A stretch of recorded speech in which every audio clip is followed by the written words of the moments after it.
fucking scoot back a little so I don't punch the microphone.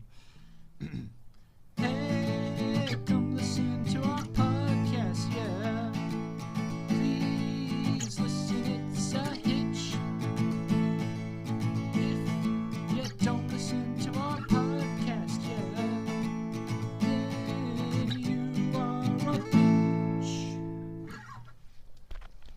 Ladies and gents, this is the moment you waited for. Welcome to Filmoscopy. This episode we are covering The Greatest Showman, and joining me today are Owen. Hello. And Lance. Hello. And I believe Lance invited a special guest onto this episode. Yes, I sure did. And let me go ahead and give him an intro as only I can. Ladies and gentlemen, boys and girls, children of all ages, Filmoscopy proudly presents to you our guest host of today's episode, father of Tariel, brother of Alex, stalker of frozen foods, and seller of eyeglassware, Jacob Duchscher. Wait for it. Yeah. Wait for it. Woo. Duchscher. Hey, Jakey. Hey, how you guys doing? Doing really good. Can't wait to rock this movie with you guys. Real quick intro for Jacob also, like a real one. He is the co-founder, co-host, and editor of his own podcast with his brother and my best friend Alex, and Alex's wife Kristen. It's called I'll Take Three. And it's a fun little podcast. Probably. Come on, you gotta get the full title in there, Lance. Yeah, my bad, but you guys are probably more organized than we are. And he's also a mean impressionist of John Wayne. Hey, I get a little too nervous to do that in front of big audiences like this. Listen here, Pilgrim.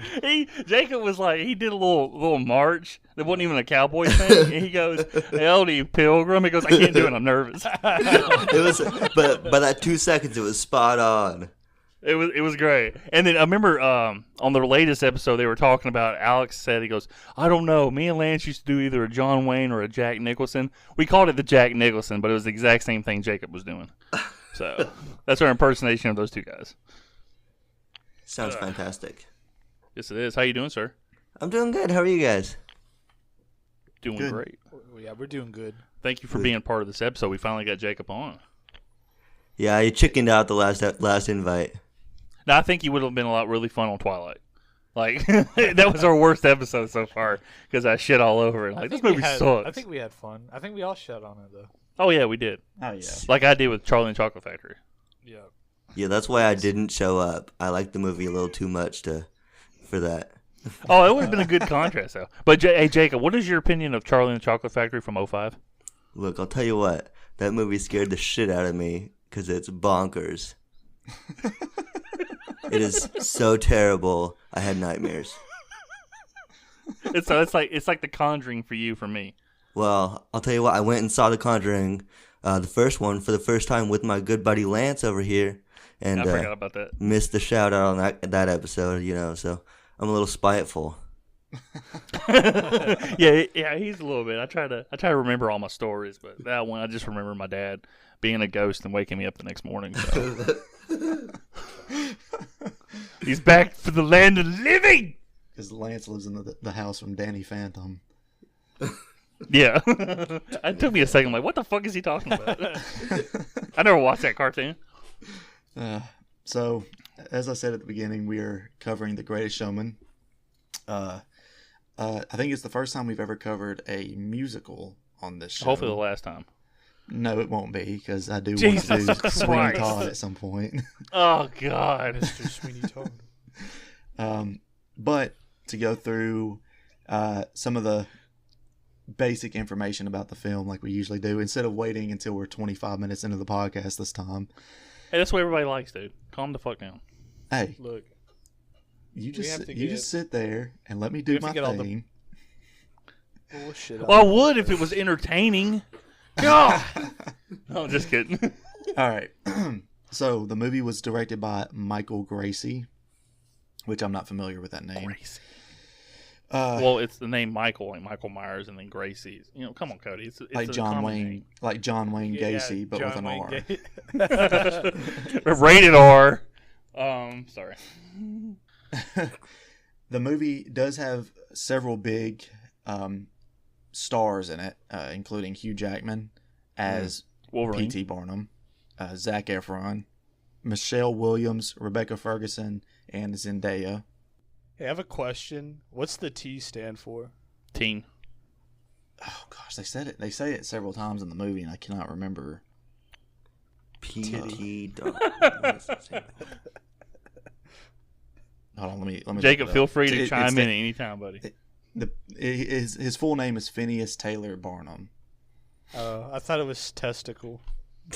Yeah. Pretty testicle Barnum. PT for short. My friends call me PT, but you can call me Pretty Testicle. PT's got TB. Oh, God. The hell, that's probably what he died of. So, the film was released in the United States on December 20th, 2017. That was the actual official theatrical release. There is a limited release on the RMS Queen Mary II on December 8th, 2017. And it was later released in the United Kingdom on December 26th, 2017. It has a runtime of 105 minutes. Not too bad. The movie had a budget of $84 million, and it had a box office draw of $435 million. One of the most notable things that this movie had when it released, Music. the music was very popular. I mean, it had music in it. The music, the music was very popular online. I know. This is the first movie. It was just great. Jacob's slow reaction. He was like, This is the first movie to ever have music in it. That's what I was thinking you meant. I was like, wait a minute. This shit is groundbreaking.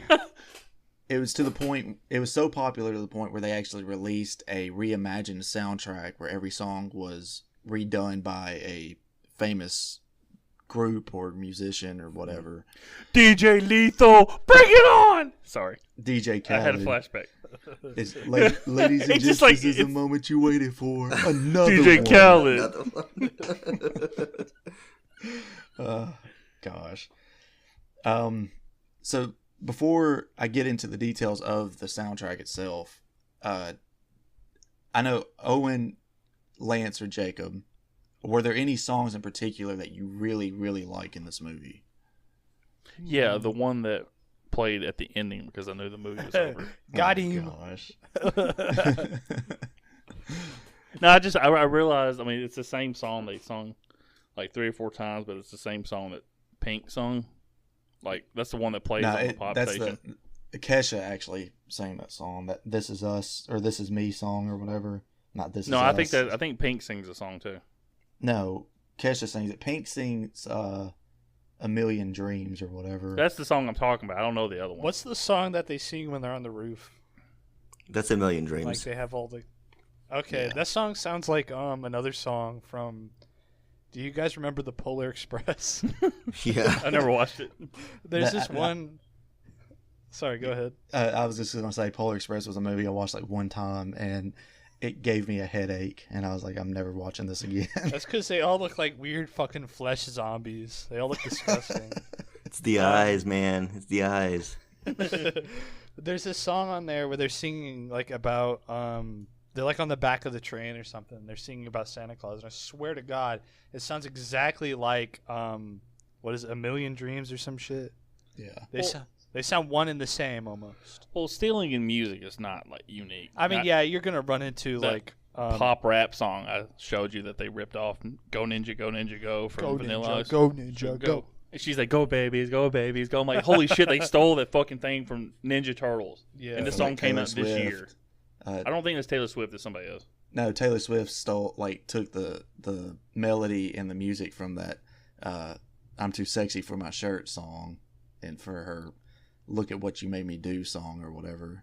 And it sounds awful. You made me do. I don't look at what you made me do. I Too don't. sexy. You're absolutely right. Yeah, it's literally the same music. Yeah, and melody that's the and thing with- everything. Yeah, the thing with music is that you're eventually probably gonna. there's going to be a time where you're going to run out of like unique melodies that there's really no way that you're not going to be able to step on somebody's toes. Well, you can be like AC/DC, Metallica, and Nickelback and all sound the fucking same. Or you could just fucking screech into the microphone. Yeah. Yeah. Like some emo shit Cody listens to.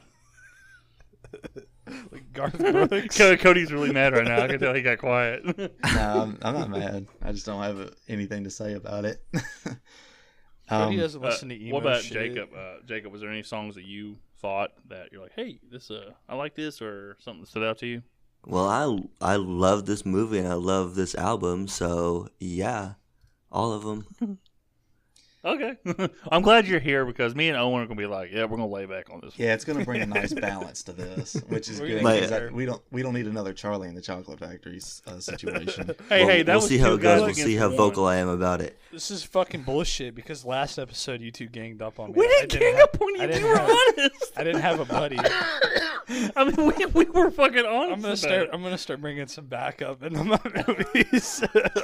Look, I have told you guys to get your friends on here if you like. I'm cool with it. You guys just don't have any friends. Yeah. I'm like your one friend. I have a Yeah, friend right you're here. It's right. called Cody's like, yeah, you're right. it's Rosie Palm and her fucking 5 sisters. Rosie bro. That's my friend. I can be your friend too. We had to do that before the podcast. So Oh, sorry, yeah.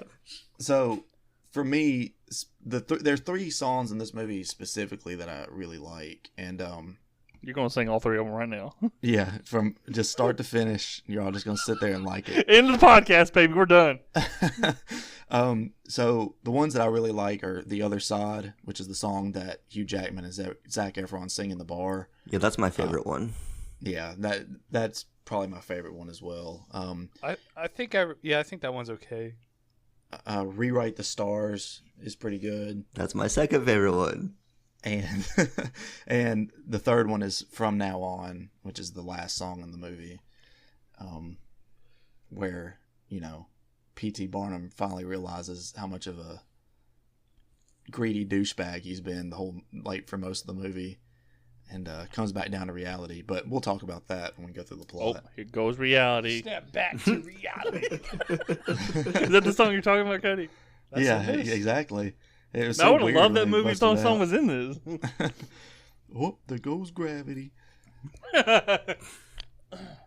Okay, do you guys realize this movie about this guy? I looked it up, and he's obviously known for his lavish acts and pretty much starting the circus and all that stuff like that. He's pretty much a precursor to Vince McMahon, Yeah, like starting the so, world. Yeah, I mean it's straight up what this is. And the guy says, "How do you feel everything you promote is fake?" And he goes, "Well, the smile's real." Same exact thing Vince McMahon says, and he was saying back in the '80s. So I thought it was like, man, this is a musical about Vince McMahon. Was P.T. Barnum as buff as Vince McMahon? Of course, No. even more so. Have you seen him? Okay, you should see him in X-Men Origins Wolverine. P.T. Barnum is fucking ripped. Yeah, P.T. Barnum was great as Wolverine. It sucked One quick thing, like I noticed. Okay, obviously, what's his name? Hugh Jackman, but Zendaya, is that her name? Yeah, Zendaya. Yeah. Those are the 2 people I recognize the most, and it's only because of the comic book movies they do. So Martin Scorsese can kiss my ass when it comes to Marvel movies aren't art. So As we usually do on these episodes, let's talk about our history with the movie. our history. Well, started back in 1988. We'll start with Owen. Have you ever seen this movie before watching it for the podcast? No, I've only probably heard 1 or 2 of the songs on the radio, but I don't really listen to the radio that much. So, yeah, I had really no clue going into it, like what it was going to be. Really, I mean, I knew it was about P.T. Barnum and I knew it was about the circus, but I had no prior exposure to basically when I watched it yesterday. Okay. What about you, Lance? Well, I've heard "A Million Dreams" by Pink's cover of it, I guess, on the radio, and I may have seen. No, I haven't seen an advertisement for this movie at all. I have no history with it, but this one time for this podcast, and I was like, "Ugh, Cody picked that," and I was pleasantly surprised it wasn't like a drag. I thought it was kind of unique that this movie's like it's very much a Disney movie, but this is before Disney bought Fox. Yeah, it is. It is weirdly either coincidental or ironic that Disney now owns this movie, and it feels very much like something they would make nowadays. Yeah, I wonder when I couldn't remember when they started the negotiations to buy Fox, and if that influenced. I don't know if it influenced or anything, because this guy who directed it, I looked him up. He kind of he directed Pink's documentary she had about herself. This came out either last year or this year. I haven't watched it. I'm not a fan of Pink. Nothing wrong with her. I just don't like her. But yeah, I guess he kind of does like musical stuff, music videos and stuff like that. So yeah. Well, what's interesting before we get to Jacob and my history on the movie, bringing up Disney, they were actually, I guess they were in like pre-planning stages or something for a sequel to the movie before Disney purchased 20th Century Fox. And as of right now, it seems like the sequel's not going to happen. Which is weird considering, like we just said, this does seem like it's something that Disney would make, and it was very profitable. So, I don't yeah, know. it's you don't know. I mean, Chinese Democracy came out like 20 years after it was promised. That's an album by. I thought you meant like literally Chinese Democracy. I was like, what the fuck? No, the album by Guns N' Roses, which I'm not a Guns Yeah, N' but Roses fan. that was also a giant fiasco. I remember going to Best Buy, and there was like literally an entire row of the CD section that was nothing but Chinese Democracy. Like, that's how everyone like got so many copies in stores, thinking that album was just going to sell like crazy, and it just because bombed. you have a as a musical act, you do have a shelf life, and if you're out of the public eye for so long, they do forget you. I mean, it's one of those. I mean, Guns N' Roses was still selling out stadium tours back in like 2017. Though they went to Nissan and like all the big stadiums and did a show. I think they did shows with Metallica. So, but yeah, it is kind of like I said, it is kind of weird that this feels like a Disney film. And if I'm not mistaken, it came out around the same time as The Last Jedi. And if I had known that, I would have wasted my money on this movie rather than The Last Jedi in the movie theaters. But that's just me. All right. So, Jacob, what is your history with this film? Well, in 2017 when it came out in theaters, I was going to the movies a lot, and when I was standing in line for popcorn, they kept playing the same ad over and over again for this movie, and it was really annoying. And so I immediately did not like this movie. Flash forward to 2019, it got put on HBO Max, and I watched it with Tariel because it had music in it, and she could bop around, and jam, and it wouldn't be bad. And I watched it, and I really liked it, and I've probably watched it like 25 times or something like that. I don't know if that was HBO Max. Was HBO Max came out in 2019? Or was it before that? Or after that? It might have been HBO Go. I think it was HBO Go at the time, but basically the same thing. Yeah. Before they Gotcha, my bad. Sorry, I would try to call Jacob out, but you're fucking me- wrong! my bad, dude. For me, I don't think I even really paid attention when this movie came out in theaters. It wasn't something that I just actively didn't want to see, but it was just something I just didn't care that it was, there. So I think it was several months after it had come out on home release, and we found like a Blu-ray copy on sale for real cheap, and we're like, everyone says that this movie's really good, so why not get it and give it a try. And I actually really ended up loving the movie. It is my favorite musical I've ever seen. So, and I'm not. There are a few musicals I like, but I'm not really a big musical guy. Told me. So, oh yeah. Les Miserables, which also stars Hugh Jackman, is really good. Really? Yep. A lot of violence too. But what about Cats? Hey, that's the greatest music of all time. Oh I love gosh. it when they don't look scary at all, bro. You love it when James Corden as a cat bends over and shows a little cat butthole. I'm like, And he's got worms. I thought that was only going to be my dreams. All right. So, I guess we can just go ahead and jump into the plot. The movie opens with the Greatest Show song, and it shows P.T. Barnum in the circus performing with all of his cast of misfits, if you will. And but it turns out that it's only it. Why are we talking in the background? Sorry, Mr. Hey, yeah, we weren't talking in the microphone, dude. It's all cool. It's okay. You keep going, bud. It won't make the podcast. Sorry, teacher. Anyway, Sorry. He's just giving me a note. He's about to check yes or no. I said, "Do you like me? Yes or no?" And he put maybe. Fucking bitch. do you like me? Yes, no. Meet me behind the dumpster after school. So at the end of the song, it shows that. I guess it's kind of weird because it kind of acts like this is a fantasy, and it I'm just messing with you, dude. Go ahead. It's fine. You know what? Oh God. Okay, Jacob, do you want to be our editor and co-host? I'm a little. I got a busy schedule, you know, so I don't know if I In can between handle all you're that. filling in your eyeglass, orders, you can go ahead and fucking edit our podcast. Damn it. You get in payment, you get our undying gratitude. and Lance ends up telling Owen, "Well, I guess you're gonna have to edit it." Owen's like, "Oh, I'm busy, Lance. You're gonna have you to get do our it." dozens of fans, our dozens of undying fans. Let's be quite honest. I'm lucky to get Owen to reply to any text message, whether singly or in the group chat. Be like, hey guys, everything good? And Cody goes, "Yep." Oh yeah. 2 days later, sorry guys, yep. I'm like, it's fucking over with, dude. Well, you guys gotta save all that conversation for the podcast. Yeah, I don't want to you know? fucking exert Owen in That's any fucking exactly way. right. Owen won't even fucking retweet us. He exerts him I'm enough in working the at bits. cooler. at I'm work. working on bits. Owen won't even fucking retweet us when we post something. He's like, I'm unfollowing you. I You told fucks. Cody I was taking a break from Twitter, okay? I've had enough of this shit.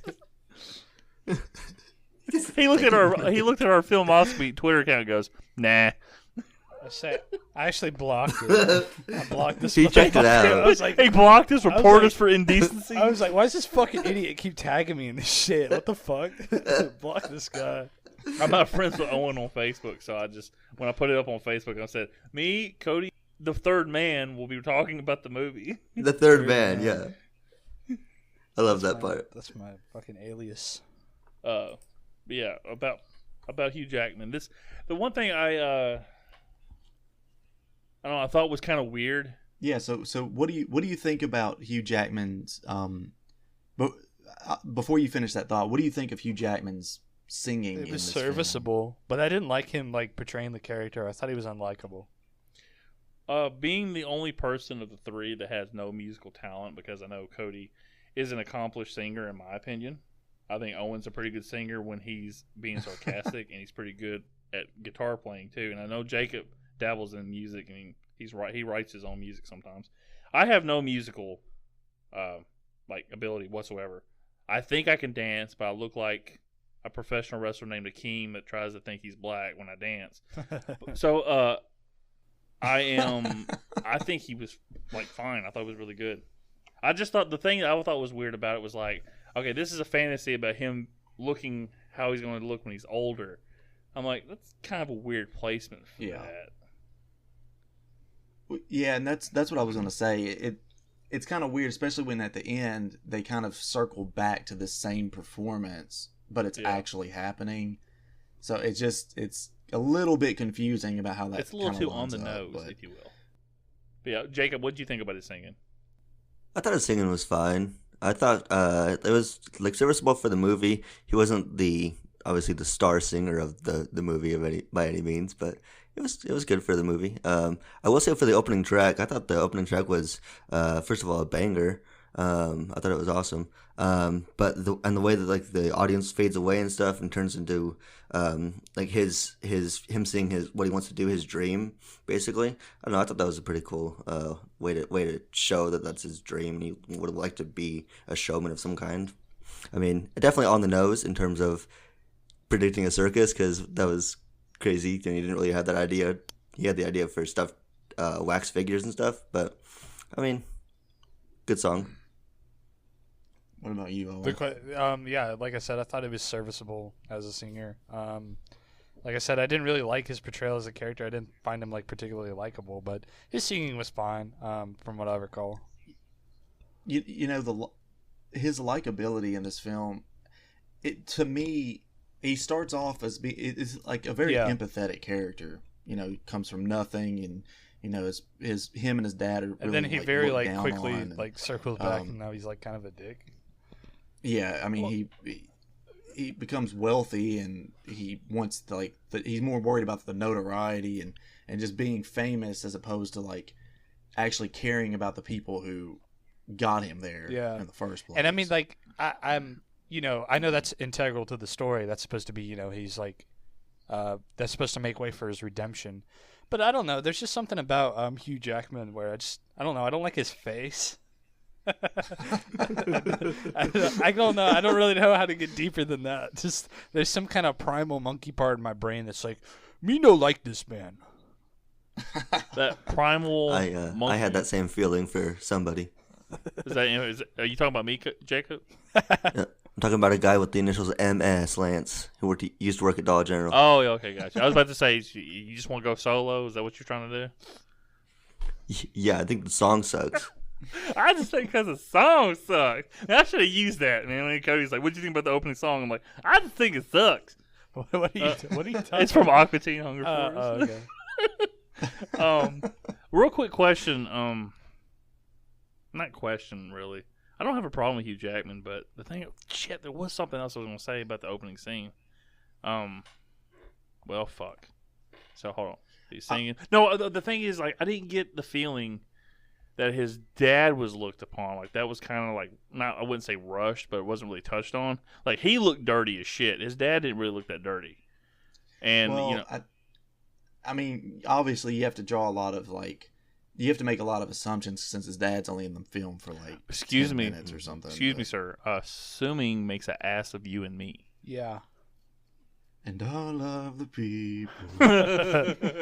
Wait, wasn't his dad a tailor? That's not like a disrespectable job, you know, like it could have been worse. But they also like show that they're really poor. Yeah. You know? Well, no, they show that he's really poor when his dad dies. That's the thing. Well, no, like, he's poor beforehand because remember after it shows his reflection in the window, he like looks down and he's got like a giant hole in his shoe. Oh yeah, but like, his dad. He looks down. He has a hard ass dick. He's like, "Fuck, I need to take care of this." And his dad's like, "You can take care of that later. Come on." His dad's got a sweet ass top hat though, so I didn't really get that feeling about his dad. I mean, I understand it, like drawing the lines, but I didn't get the feeling. They made it look like he was like fucking looked down upon after his dad died, which was very sudden. I mean, it looked like his dad was just sleeping. He goes, "Here's some water, Dad." And all of a sudden, there's a casket. I'm like, "What the fuck?" Wait, his dad died? Well, I think it's also the actions of. Where the fuck were you at watching this movie?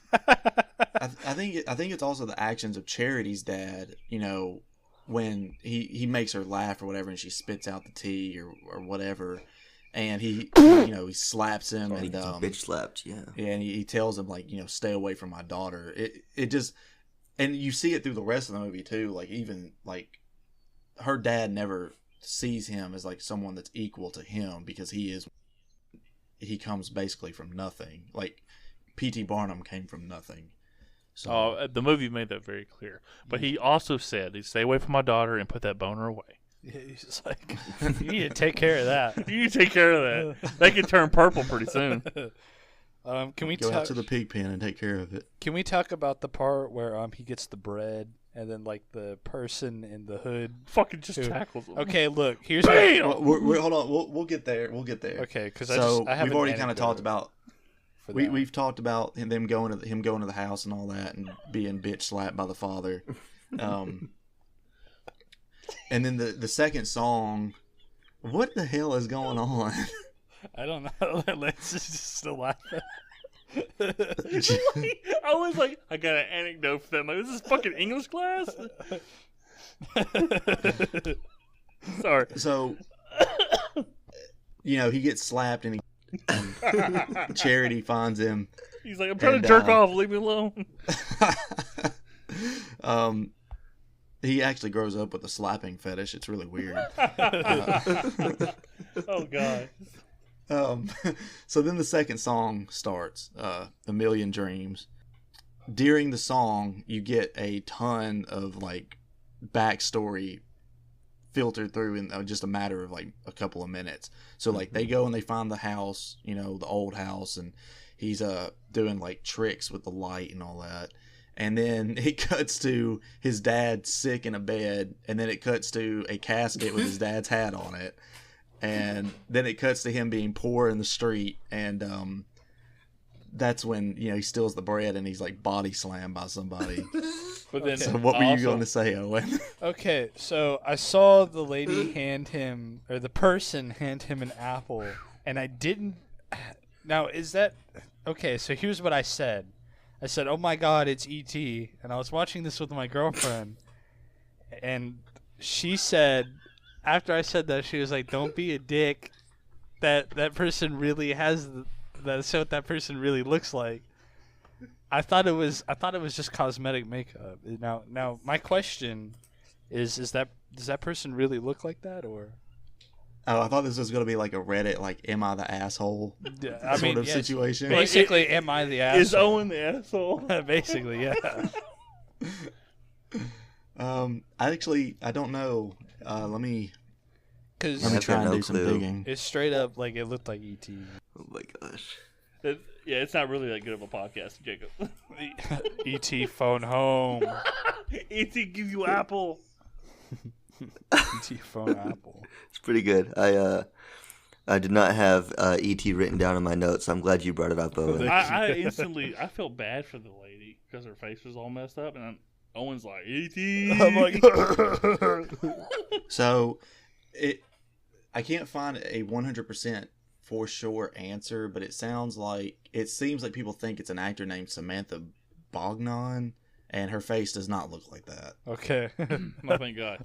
I've been vindicated. It's not a real person, Lauren. It's just an actor. Yeah. Okay. Yeah, so The actor's a real person, though. Well, I'm sure. Jason Voorhees looked like that.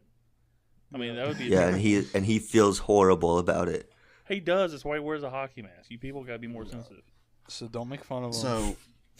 So, before the song ends, you also see that like P.T. Barnum has been writing letters to Charity while she's at finishing school, and what happens at finishing school though? It's like military school for women. Wait, what is it? It's like military school for women, You go to learn how to curtsy and shit. Learn how to finish. This is like learn how to flick the bean or whatever. Not to be too on the nose about it. Not to be low brow. Well, Now, ladies, you're gonna need this in your married lives. And she what pulls we out the didn't huge realize cucumber. was they were learning fatalities. So, at the end of the song, they're both like adults or whatever, and P.T. Barnum goes to the house and whisk her away, and her dad says some like douchebag thing like, "Oh, she'll be back before long. She won't like your small town life. You hear?" And that's when No, he no, goes, they're "I have a big penis. She'll be with me." Yeah. She doesn't need to finish in school anymore. Real quick question, Cody. Got it Like covered. a serious question. Like, was it the same person who wrote all these songs for the movie? Or was it like different people? Not to mess up your research. I know you're looking. All tracks were written by Benj Pasek and Justin Paul. Okay. I was just curious if they had like multiple I mean, they did a good job. The songs are catchy. I like them. Like I don't remember any of them, but But does yeah. it's not offensive to me. Like I don't know. Some of the music I heard in the Zack Snyder Justice League last night. Some of the shit is like, what the fuck is this? Other than that, They have other like people that helped with some of the songs. Like I'm looking at it now, and like Eminem. Ryan Lewis helped with The Greatest Show. That's the only name I really recognize. The other ones must be all like behind the scenes type people. So they move in together. They have a couple kids. P.T. Barnum is working at a I guess It's that shipping, like they do shipping Yeah. yard or something like that. Yeah, and he goes to his boss and he has like proposes that they start using airplanes basically to start shipping cargo, but he is told that the company is bankrupt because all their ships are at the bottom of the South China Sea. Yeah, the South China Sea, and he ends up walking away with the deed to those ships, and he ends up getting a loan from the bank using that deed as collateral because obviously the bank doesn't know that the ships are not in service anymore. Can I chime in with a question? Yeah. The Federal Reserve. That's like a prison, right? He still doesn't get the concept. It's from another movie. I'm sorry. Owen's like not reacting whatsoever. Jacob knows what I'm talking about.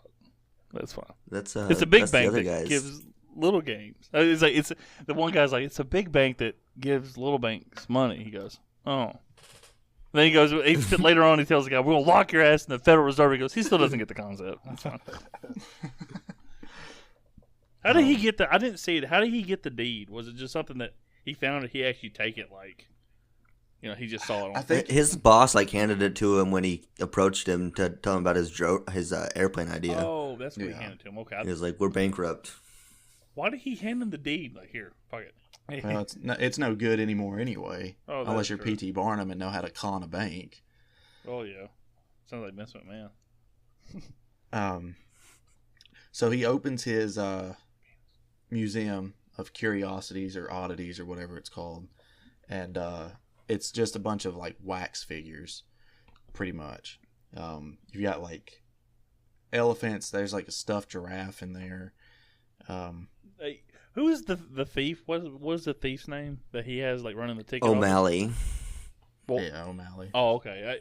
He was kind of funny. He goes, "You need something nice? Just say the word." I'm like, that's actually pretty funny. So the next song in the film is "Come Alive," but I'm having trouble remembering. Yeah, so they go to basically the kids are like, "Hey, we need something alive in the museum, Dad. This is boring." And then he remembers the little man that he saw when he was at the bank, and he's like, "Oh, I'm gonna go recruit the short guy to be sitting on top of a horse and be a general of some sort." Yeah, he's supposed to be like Napoleon or something. Yeah, I think. Yeah. Okay. strange. I was thinking it. Mussolini. And so I guess the song. Mussolini's a little late for where this takes place. Yeah, that's true. I thought he was like, wait a minute, isn't it? Never mind. So the song takes place while he's like holding sort of auditions, I guess, because really he just sees everybody and he's like, well, this is what we'll do with you now, get back there, and the troupe comes together. Now the movie, so I think the main theme of this film is really about like the way society views people who are different from the norm, and that's it's made more obvious by like the bearded woman and like hiding behind the curtains and all the women in the that room wherever she works, some kind of laundry service, it seems like. They're all laughing whenever Barnum tells her that she's beautiful, and but there is another, I guess, subplot to it about the way black people were viewed at the time. Because the first time I watched this movie, it took me a little bit to grasp it when Zendaya, I can't remember her character's name, but her and her brother. Wheeler. Okay, there you go. And her and her brother joined the troupe, and they're not odd or anything by today's standards. Yeah. But back then, you wouldn't have black people performing because, it was still an extremely racist time. This was antebellum, so this was before the Civil War, so they were still slaves in the South. Yeah.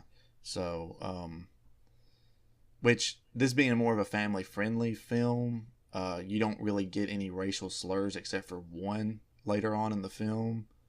And later on, when his parents, they run in, like they're going to go see a show, and his parents like, "Have you no shame dating one of those whatever?" They don't really. They colored the Help, but the thing about that is that this is, like I said, this is antebellum. So like the Help The help doesn't really exist. It's not the help. It's like your slaves. Well, they're in New York, right? So yeah.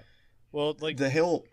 I think there wasn't what like they mean is like there wasn't like a substantial like African American like population in like the North until I think like around World War One or whatever, or until like post Civil War where they started going right.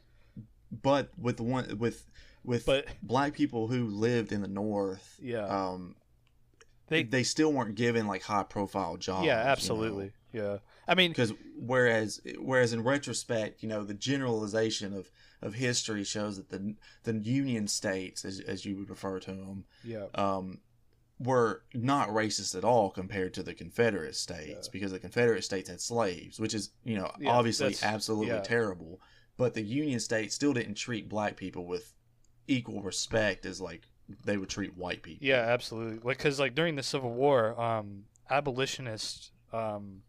the abolitionist sentiment wasn't really all that popular among the North. I mean, it was seen as kind of like I don't know, like early on before the Civil War, like directly before, it was seen as kind of like a radical idea. Like John Brown was seen as like crazy for doing what he did.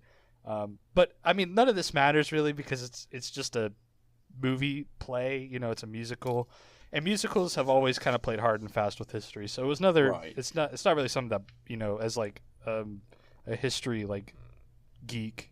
It's not something that like really Hey, bothers Jacob, me. welcome to the history podcast. I didn't realize that we were Yeah, going to be doing and anything. Well, I was just gonna say that as someone who's part of an interracial relationship, you get looks and stuff now. So back then, I couldn't even imagine how bad it would be. Yeah, absolutely. Yeah. I think any even back then, it'd be incredibly crazy, unheard of. Yeah, especially, and I mean, like you mentioned later on in the film, Zac Efron's character is seen with Zendaya's character Anne going to, I guess they're going to the opera or whatever with the singer, and his parents are there, and they say something like about him running around town with the help, and Making my way in downtown. Walking fast. especially for someone like him who Faces comes from past. like a high upper class family, I'm sure it was like very, very much looked down on in those circles. But I did feel like I needed to mention it because, like I said, the first time I watched this film, it took me a while to grasp exactly why they were included in the circus. Because obviously, with the modern mind, two black people performing doesn't seem like anything odd. But for the time, it's extreme. It was extremely rare for that to happen. Yeah, and it feels kind of, because I get what you mean, because it's also the circus. This isn't like an opera or anything like that. So it's like Right. So they're surrounded by people who are like have physical abnormalities. Yeah. So. And fat guy. Yeah. He's just fat. He's 500 pounds. What was that? You said 750 pounds? 69,000 pounds. Nice. Nice, bro. What if they said that and that's when they shook hands? They're like, nice. So the circus, I guess, it has a bit of a slow takeoff, does it not? It doesn't like really kick off immediately. As soon as they get all the unique people, they slap posters and everything all over, and they're selling tickets immediately because O'Malley is shocked when people start showing up. Okay, yeah, and then then they start selling out when the not mobs, but the people that are like, oh, this is bullshit, and they get bad reviews. It's like, more people going to show up. Let's give them half price tickets. We'll sell out. I think the reason they ended up selling out is because that critic put the bad review in the paper, and Barnum says, Oh yeah, you're right. Send the review to every newspaper in New York, and whoever brings it to the ticket booth gets half off, and that's when they sell out for the first time. That critic is us. It is us. Yeah. This is me.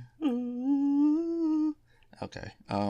Go ahead, Cody. So- Cody doesn't need to be embarrassed by Yeah, his singing. please. He's very good at it. Did it, Cody? He gets like real embarrassed. and That was shit. way better than I could have done. So he goes and seeks out a business partner, and I'm not entirely sure why. It's not clear to me exactly why he wants a business partner. Maybe it's just someone who has he wants someone who has a lot of connections. I think Based on my understanding, when they ended up going to the upper class, he ended up seeing him, and he knew he was an upshot guy who could hit the upper class audience, which he wasn't able to get. So he wanted to hit that audience, basically. Okay.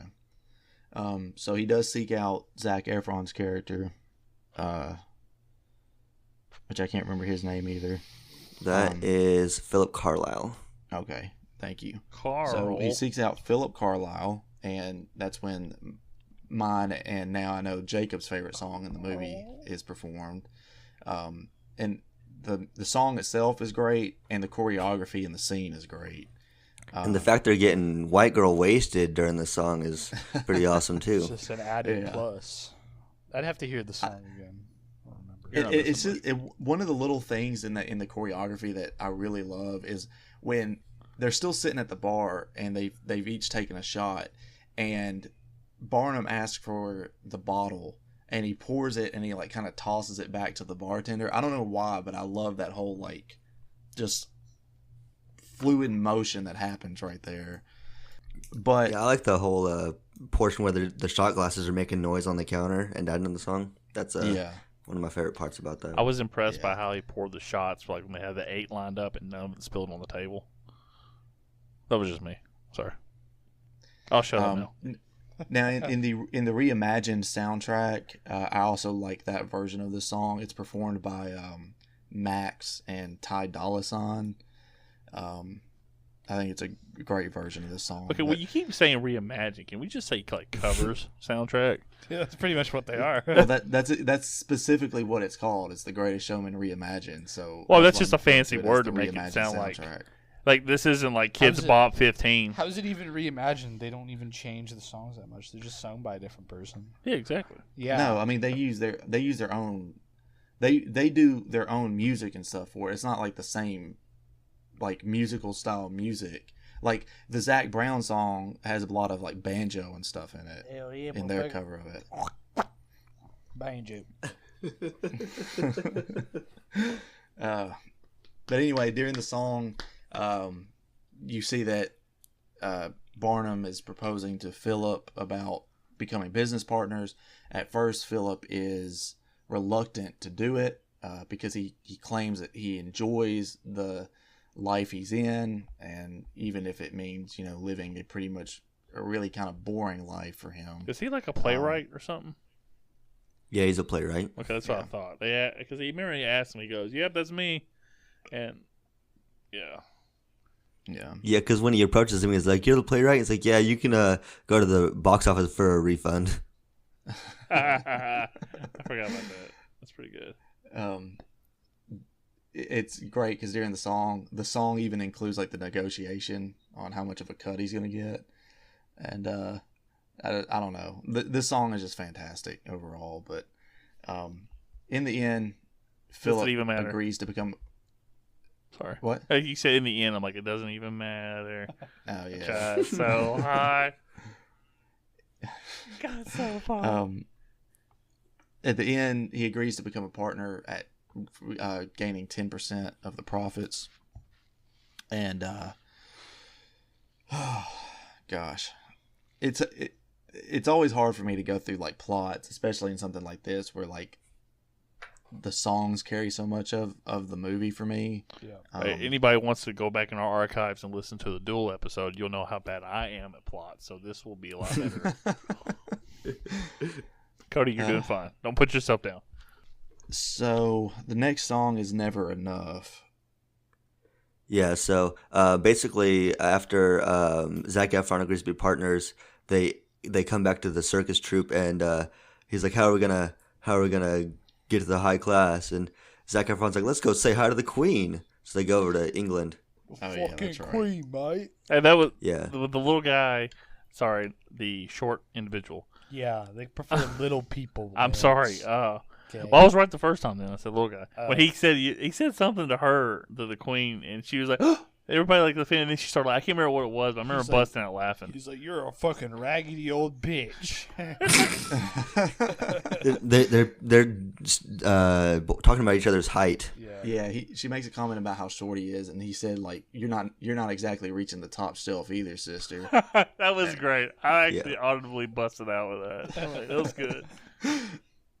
One part about the going to England part is Zendaya talks to her, is like, hey, are we all able to go? And even Zac Efron at that point, before he even gets to know him, is like, yeah, we'll make sure everybody's going or nobody's going type of thing. Right. And again, cool. I think that's a bit of a commentary on the fact that, you know, to me, I saw that as her being like, well, because her and her brother are black, you know, it's like, are they going to be allowed to go over there? Like, or will they be accepted as going over there? Which, you know, they end up all going. It's a great scene, but during the scene where they're at meeting the Queen or whatever is when the opera singer is introduced, and I initially thought that there was going to be like a giant affair between Barnum and this opera singer. I thought that's what a lot of it was implying when like he was visiting her and stuff. He wanted to bust one out. Yeah, I thought they were like, you know, indirectly being like, oh yeah, he's just mad cheating on his wife. Yeah, but you know, later on, of course, you find out that that's really not the case, and she actually ends up being kind of a bitch because she intentionally frames it to look like that he was cheating with her. She makes funny hand gestures when she sings. Yeah, I hated that part. It's like with her, you know, he's a married man. And I mean, I get the whole affair thing, and people do it all the fucking time and all that shit. But it's one of those things. It's like, I loved how, of course, you know, they don't have like photographs back then, I'm assuming. So it's just a picture of them kissing. Well, it's on the news. It was weird. They don't have photographs. They take a photograph. Yeah, they took a photograph of it, but in the newspaper it was like a sketch or something. Oh, it was like a woodcut or something. Right. It was great too. He's like, "How could you do this? It's a fucking drawing." Like, how did they get this of me? How did they get this? God damn it! I didn't even notice that part. And the back page, they have a picture of him shaving his legs. He's like, I do it for aerodynamics. It's like a picture of his asshole spread. He's like, what the fuck? That was for my wife. How did they get this? When we get to the part later on where like the whole scandal like is shown, I do want to go more in depth about it because it just doesn't. I don't think it flows well with the movie, but we'll get there. So he meets the opera singer. He tells her that he wants to bring her to New York and basically help her like become world famous instead of just famous in Europe. Even though he has never heard her sing, and that does happen. They go back to New York. There's the opera performance, you know, the opening night or whatever, and everyone loves her. They're in like a after party sort of thing where they're in a private room, and the circus troupe shows up, and they're trying to walk in the room, and Barnum is like keeping them out. He doesn't want them in the room at all. He's like, no, you guys make me fucking sick. Stay out there. Which is the first moment where you're like, it's really clear that like Barnum isn't really necessarily. It seems like he doesn't really care about them as people. He just basically is using them as rungs on a ladder to become wealthier and more famous. Kind of like Vince McMahon. Because I don't know why I made the connection, but obviously the circus is like, you know, wrestling. And then he's tried twice and he made the XFL, like he wanted to compete with the NFL. And that was his big thing. So he's drawn away from WWE, and they have other people kind of running the show or whatever. Wait, Vince McMahon created his own football league? Yeah, he did twice. Yeah, that's so stupid. Fucking Vince McMahon. Hey, and now I think The Rock owns it now. Yeah, The Rock owns it. Yeah, and you know, Vince also has like, you know, they try to make movies. You know, No Holds Barred, which is the awesome Hulk Hogan movie. But if that movie had been successful, like Vince, when did they make the? 1988. They made that. Didn't they fund that John Cena movie where he's like? That's his movie. Yeah. Okay. And the thing is, it's like, you know, if that had been successful, like Vince would have went to Hollywood, and now there's rumors that Disney might be buying the WWE. So it's, you know, what? A Mickey Mouse wrestler. Yeah. Oh, Hey there. but it's just one of those. It's just funny seeing like you find the new shiny toy, is what PT did in this story. Yeah. He was like, and he was like, no, it's everything. But he was also ashamed at that point because he was around the high society like he wanted to be, and then they wanted to join in. It's like, no, go ahead, go away. That was kind of fucked up. I hated that part. He's like, I need that Swiss pussy. And that Cody's trying to no sell it. He goes, he's like Sam Beck. Oh gosh. So yeah, after he like kind of pushes him out, that's when. Now this isn't like necessarily one of my favorite songs in the movie, but I think in the context of the movie, the song is like very powerful. That's "This Is Me." They go out in the street and they're singing and performing and everything, and you see like the group of like protesters out there. And, Yeah. I mean, it is like, because it is like you go from seeing Barnum like shoving them out, and it's like really fucked up. Yeah. And you see them like, it's like they're not going to be ashamed of who they are just because someone else is ashamed of who they are. Yeah, I think the song was good for the moment it took place in the story, but I think the message behind it was good, but I just found the music to be, this was the most generic song out of all of them, if you ask me. This was the most this was the most like standard pop song to me. Like it really. Yeah, well, this is the one that I feel like became the biggest radio hit because Kesha redid it, and it was all over the radio at the time. That might have some, impact on my perception of it, but I do feel like this is the most generic song of the group. Oh, I did forget to mention that before the performance, Philip goes up to Barnum and he tells him like, hey, the troops here, do you want me to give them like one of the viewing boxes? And he's like, no, that's too visible. Put them in the standing room. And it's like he doesn't want anyone to see them there because he doesn't want his basically, I think it's his attempt to become part of high society, and he doesn't want that potentially ruined or tainted by the fact that his circus troupe is there. Yeah, he doesn't want them to mix. Yeah, and he's also ashamed of it. Like, he's ashamed of what got him, quote unquote, to the dance, if you will. Yeah, it's one of those things. And like, like you say, like Owen said earlier, like using it as a stepping stone. Like everything is that him. All he's good at is promoting it. He's using everybody's talents to get him to a certain level, and then he doesn't mind discarding them, but still reaping the profits that they make. Right. And during the performance, you get the first instance of the interracial couple scenario being brought forth. Zac Efron and Anne hold hands, and he sees someone look back at them, and it's his parents. Whispering. Oh, it's his parents there. Yeah. Okay.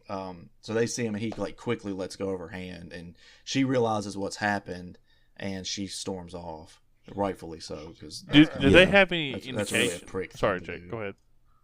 I was gonna say, for me, this is my favorite part of the whole movie, is that interaction right there. Just a lot of subtleties that make it really beautiful, between like the lips twitching when she realizes what's happening and her eyes starting to water up. It's basically an entire heartbreaking story in just a few moments and a few glances, and I think it's really, really beautiful right there. Is there any indication that is his parents at first? Because I know I made a connection in my mind. I didn't know if there was a thing that that's his parents, but I mean, when he's first introduced in the movie, he's with his parents, and then it's the same people, the same actors. Okay, I didn't pay much attention to him, and then my bad. That's my fault. So, we already talked about the "This Is Me" song being performed, and you see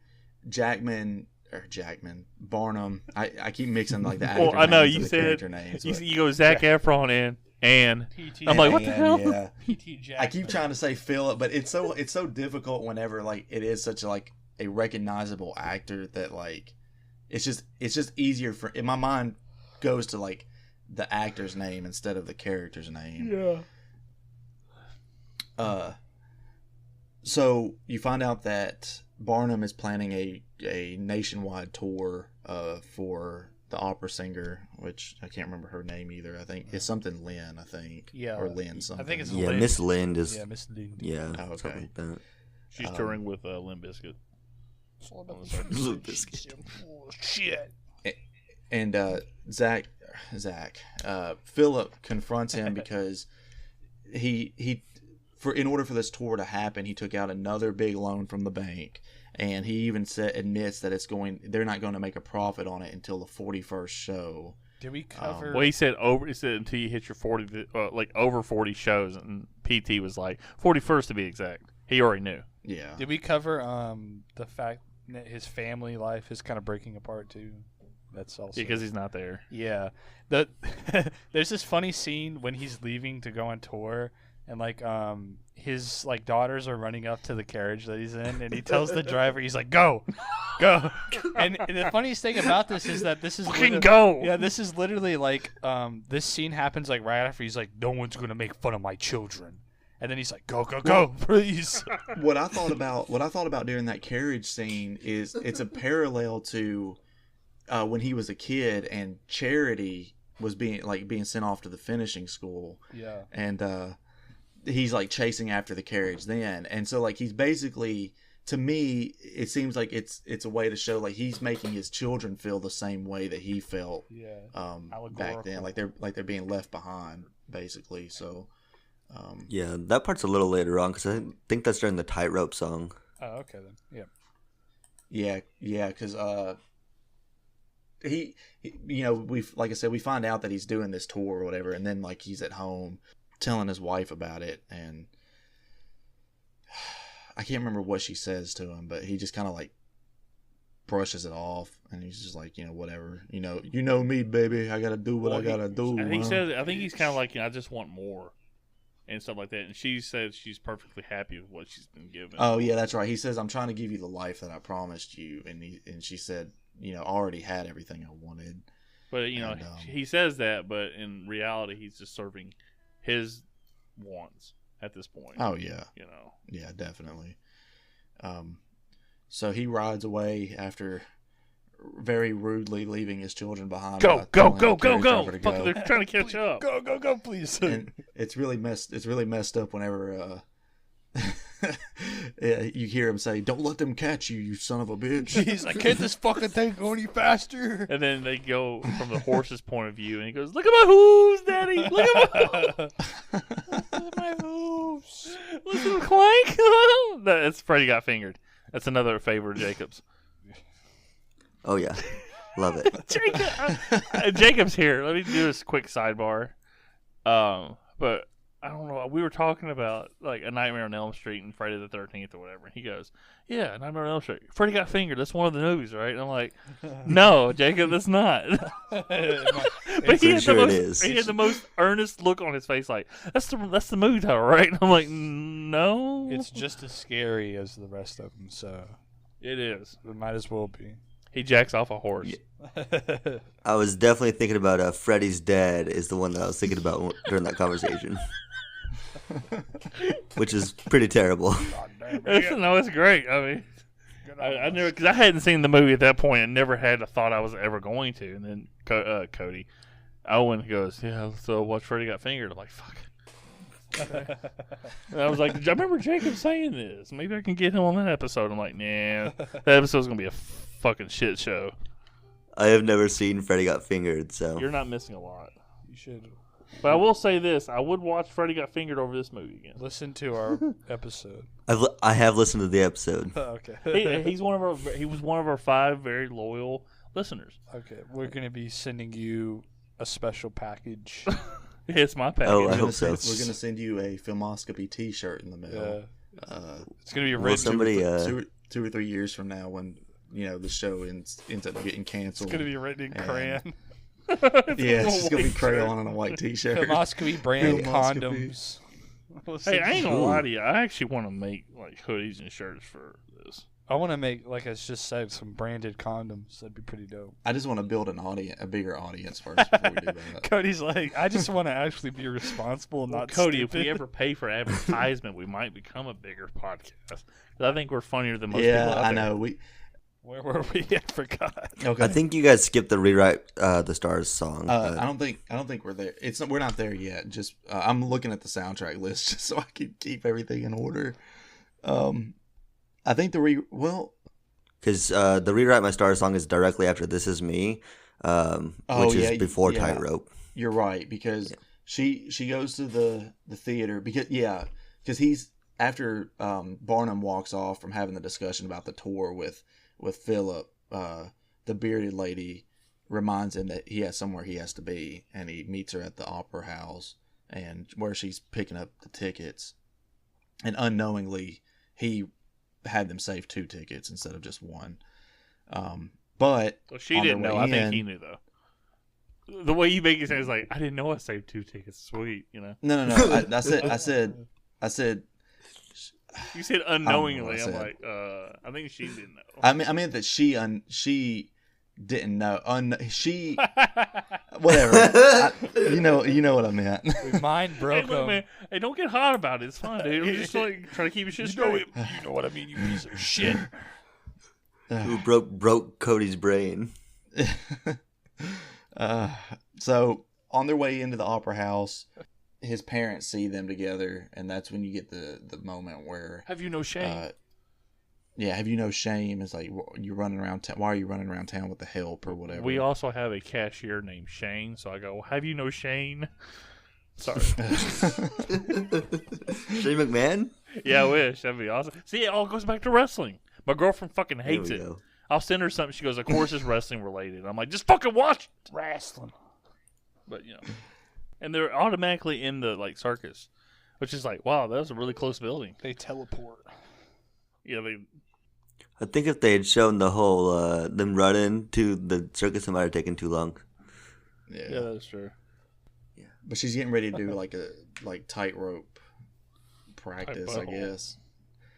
Well, I think she's trying to get her like hurt feelings out, you know. So she's going to Right. the thing that she loves the most. Yeah. I dance like that when I get my feelings out. Yeah. And this is This would the be my scene where move. "Rewrite the Stars" is performed.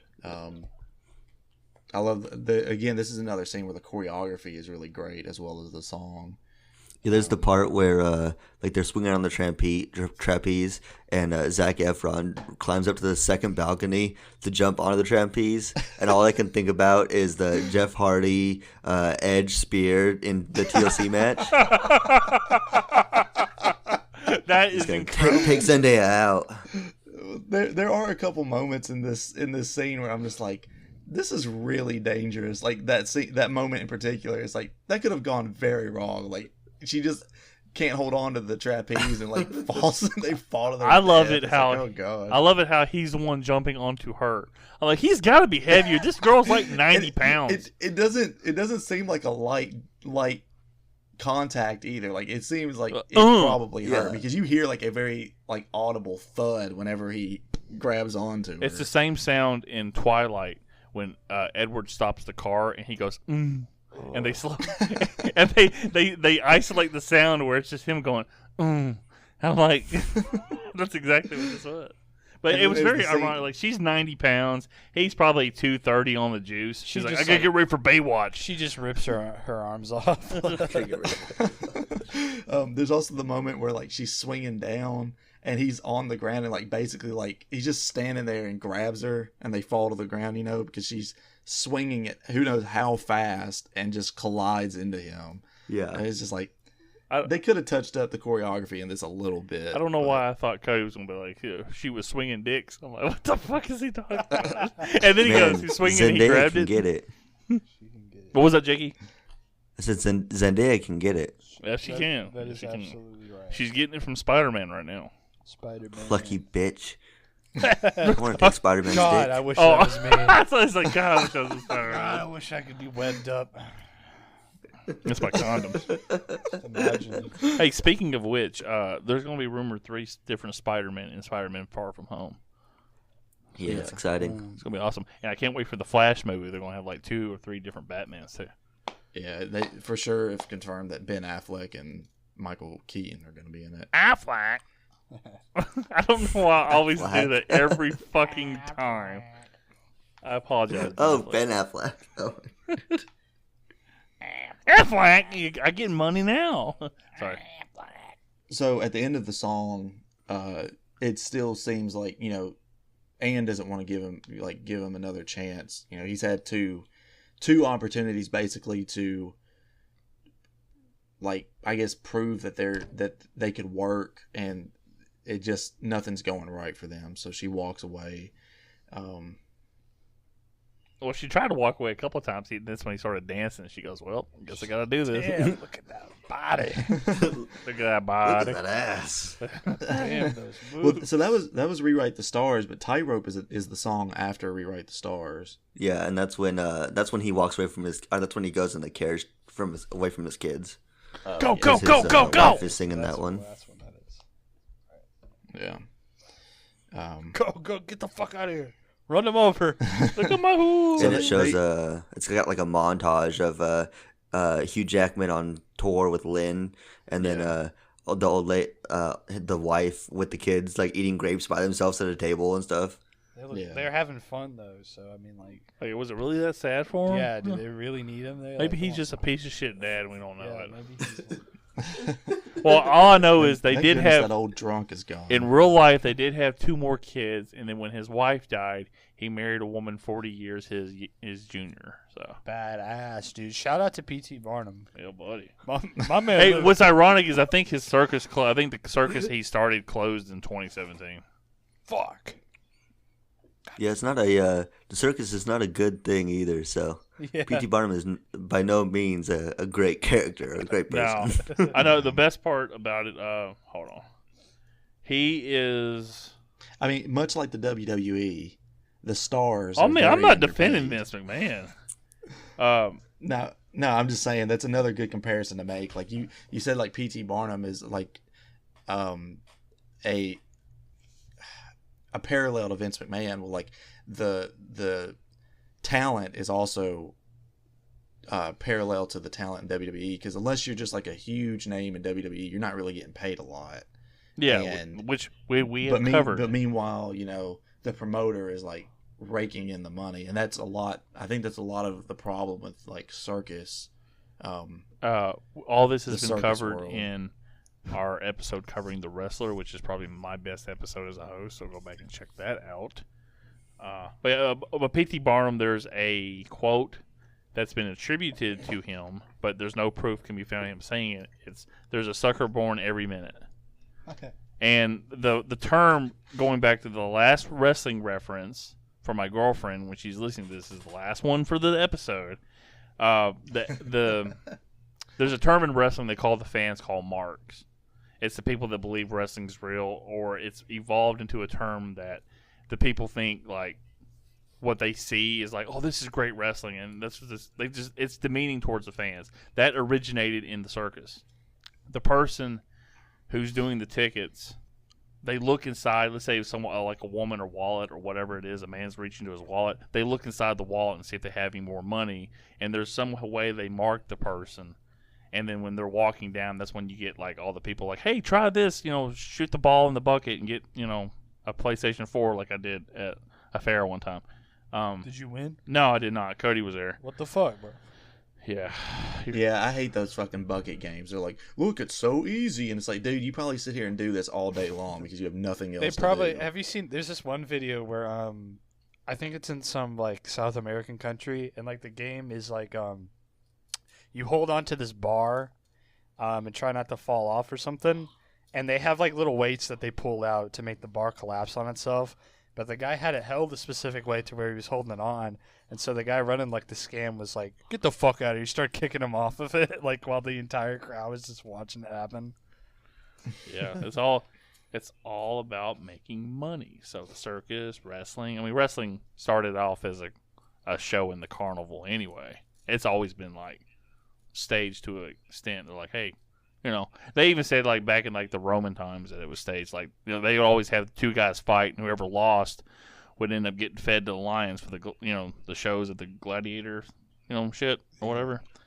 And so they would just like stage it to where, okay, no one's going to have to die. And we're just like, we all survive and shit. So, Come on. Witness Gorgeous George versus Andre the Giant I don't think in the middle of nowhere. I don't think Andre's that fucking old. I know. I couldn't think of another old ass wrestler from Like, the Gorgeous George Maybe days. Bruno. You're like Gorgeous George. He stopped wrestling. Bruno in the 60s. Sammartino, yeah. And Andre was born in like the late 60s. I'm like, what the hell? Okay, what about Gorgeous George versus Luthez? Does that work? That probably would work. Luthez. Yeah. I can't remember if there was a clear cut reason why Barnum decided that he was going to go back home. Well, because she. I don't know. I think he missed his family. She made a but move on him. Yeah, she was like hitting on him. He was Okay, like, no, yeah. I can't do Yeah, this. she was like, I want to suck your penis. And he was like, no, don't suck my penis. She was like, fuck And you. then she gets like highly offended by it. She's like, And it's like, so there's several things that this whole like setup is, it feels very rushed. Cause it's like, I don't want to be here anymore. You can finish the tour without me. I'm going home. And she's like, well, if you're not going to be here, I'm quitting. So it's like, you're not going to get paid. You're not going to like your chance of becoming like world famous like you wanted is gone. All because this guy won't have sex with you. Like, If he ain't putting out, I'm quitting. yeah. yeah, I mean, it's kind of ridiculous. And then She we talked utters- already a little bit Go ahead. about how, you know, they take the final bow and she's like, she kisses him or whatever in front of like the reporters and she says, I quit. And it's like, what a bitch. Like, intentionally doing it just to basically try and ruin his personal life, all because he wouldn't do the thing that would likely actually ruin his personal life. You know? Yeah. And she whispers Rough to him stuff. as she leaves. She goes, by the way, the curtain does match the drapes. By the way, you might want to get tested. But then You might have herpes now. It'd be funny if he like got so- like really pissed off and he's just like, "You fucking bitch! You're taking food out of my kids' mouths." He's And he just sort of scratches his crotch. He goes, oh no. like, no. So does anyone else have like an opinion on like how this all went down? Does it seem normal to y'all, or did it just, you know, did it seem kind of out of place? It feels kind of bolted on. Yeah, you could tell they might have wanted to just add an extra layer to, you know, the liar revealed storyline that they had going on. Yeah, I mean, it's a simple story. You know, boy meets girl, boy falls in love with girl, Yeah. boy loses girl, boy gets girl back, girl dies in a tragic bloating accident on New Year's Day. Yeah, it's What is- fucking simple. And the worst part was it wasn't even on Goodyear.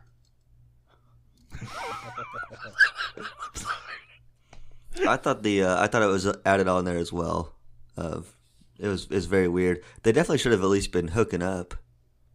Yeah, I mean, it would have made him seem more scummy and less redeemable in the end, but I think it would have made a little more sense. I think this movie overall would have been better as a tragedy. Yeah. Give it more of an edge. Hell yeah. A musical is a tragedy? What the hell, guys? Yeah, it would have been kind of dope if this. I feel like the feel good, like inspiring story. I don't know. I feel like this would have been definitely better if it had some edge. You're Like a bit probably of also- But tragedy. is the feel good incorporated? You guys are probably happy Iron Man died, Feel too, you good. fucking assholes. feel good ink. I Oh, was happy when that happened. I Thank don't you. feel so good, Mr. Stark. Ah! I just want to know if he shit the Iron Man suit or not. Oh, my God. All of a sudden, you're like, oh, God, he did shit. Wait, how Tony- did Iron Man die? I forgot. He He snapped Oh, his yeah, fingers, he man. got snapped. Oh no, he snapped the fingers. He had the Infinity Stones, and that took all it blew up half his body pretty much. But he had a really big Mexican dinner beforehand, so when he shit, it was like his last fuck you to everybody. Well, your bowels do release when you die, so everyone's sitting around him crying that he died right there. It's like, Didn't he? Oh, He turned. gosh. Didn't he I'm- turn to dust? No, he didn't. No, that was the No. first movie, and he didn't turn to dust. That's everybody else. What? Does he just explode? No, he doesn't explode. So he gets the No, he Infinity just Stones from dies. Thanos. Yeah. Welcome Yeah. to the MCU podcast, everybody. I mean, I watched it. I just can't remember. It's been so long. Oh well. He like falls to his knees and he's got like a little blood dripping down his face and he's like, "I am Iron Man and I'm dead." And then he just Did dies. she really say that? Yeah, he says it one more time. I am Iron Man.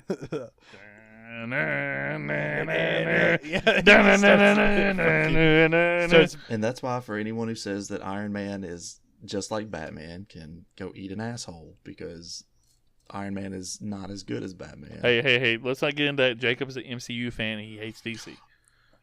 Iron Man is just True that. is better than Batman. He's a rich guy, but he's not afraid to show his face. Batman. And it's like name 4 variations of Iron Man. The white one, the other white one, the Tony Stark one. Yeah. I'll say this. I mean, I fucking cares. I'm not getting into that. I like the MCU and I like DC. No one cares. I was making a joke, but let's move on. No, Cody. So we have to fucking discuss this now. You said no. So he goes back home. When he gets home, the circus is on fire because it was too hot to handle. The troop got into it with a bunch of the roof protesters. is on fire. You know, those assholes, they're like, okay, fast forward real quick when the guy goes, oh, they got the people who set your circus on fire. I'm like, you know what? That's not satisfying. Fuck those guys. Yeah, are you gonna make the guy that set it on fire pay for it, or at least suck my dick? Yeah. Please. But I think there's such trashy people. They're like, we don't like you freaks. Yeah, bro. You freaking freaks. Freaks. Get out of our town. There's all, Get on out of our there's town. also the scene where they're like, where's Ann? And they're like, oh, we don't know where Ann is. She must still be inside. And then she just comes Philip out. runs in. And then she comes out of nowhere. It's like, okay. Yeah. And That was so funny, though. That shit made me laugh. I was like, oh, okay. Well, I wanted to say real quick, I had to point this out because I'm surprised Lance didn't point it out. During the fight where it starts the fire, there's a really awesome hurricanrana that one of the guys does. Oh, yeah. That was fucking awesome. I'm like, damn. It's like, booyaka, booyaka. This morning, and I was like, there's like a bunch of wrestling moves going on right now. Yeah, I thought Lance was going to freak out. Oh, I did, Someone man. gives a drop kick. And Hey, what's even funnier is because Cody, I said I would be ready for the podcast about 6:15. He goes, better make it 6:19. And he goes, ... booyaka, booyaka. And I'm like, it's fucking Rey Mysterio. But it would be funny if during that fire scene, when goddamn, what's his name? Carnegie, he goes in and then Barnum goes in and then someone goes in after Barnum and then someone goes in after that person. Someone goes in after that person. Hey, I thought it was funny when PT was carrying him out. Efron looks like such a bitch, all passed out and everything.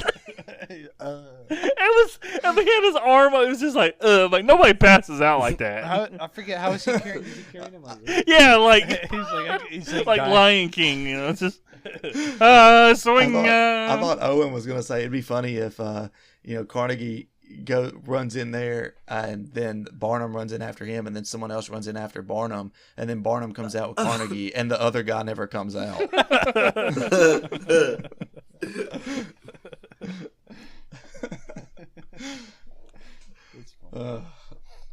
So I guess it's the next day. They're kind of all sitting around outside the burned down building, and that's when the newspaper with the drawing is seen, and he runs home.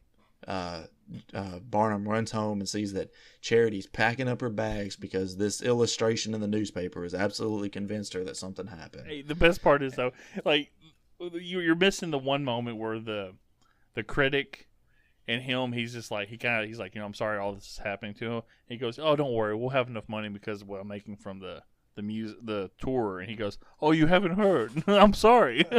he's like says I'm sorry 3 different things there. It was great. Yeah. But the illustration I thought it was bringing up that critic though. The critic says something like another critic may have said that it was a celebration of humanity or something. It's like, why the hell didn't you say that? You fucking prick. Because he's upper class, guys. Yeah, He's I very can't let down my upper class readers. A reviewer might have called it the greatest show. Shut the And fuck you might up. be the greatest showman. He is a last wrestling reference. I know I said that like 10 minutes ago. He's like Dave Meltzer, who like he rates all the wrestling matches and it's a 5-star match. 5 stars. All this shit. And it's just like if it's not Japanese, It's a wrestling, guys, 6.5 star it sucks. match. So yeah, Charity's leaving. And the kids aren't even there though. She's like, I'm leaving, and there's no kids. She's like, I have this Well, they're already in the carriage, I think. Yeah. Your turn, Dad. Chase us, motherfucker. I said, no. It's like we're riding around the corner to Mama's house. Making my way downtown. I'm sorry. Because when you think about it, that house has to be very close to her parents' house because of when they were kids and went exploring in the house that they ended up living in. And that fucking montage is like maybe 30 seconds. He's like, damn, he's already there. Oh, you know what? It may not have just been the newspaper thing that made her leave, but she also brings up the fact that they were like bankrupt. Yeah, because he put his house on the house mortgage to put the Lintor together. Yeah, and she says that she would have said yes if he had just asked, but he didn't. He's and like, please, they lost the house. can I fuck this Swiss lady? Would have been fine. In the ass. Yeah, This is That's what she says to him. Yeah, she's like, would have been fine with it. You just asked me. Like, shit. It's like, I want a threesome. We always do it together. His name, Pussy. After that, he goes to the bar. Yeah. Yeah, when he's at the bar though, all the circus people come in and they basically do their best Vin Diesel impression. They're like, "We family." It's all about family. I keep seeing that shit, but I don't even know what it's from. Is it like a new fucking Fast and Furious. Okay, Yeah, the new one. what's the context though? Like, explain It's it. family. In What the most of fuck the is Fast a and mom, a Furious dad, a movies, brother? everything's about family. Okay, yeah, but what does he say it for? Like, Just always. Everything. oh, so he always said, yeah, we're family. Well, supposedly the Asian character that died in part 3 is now back in part 9.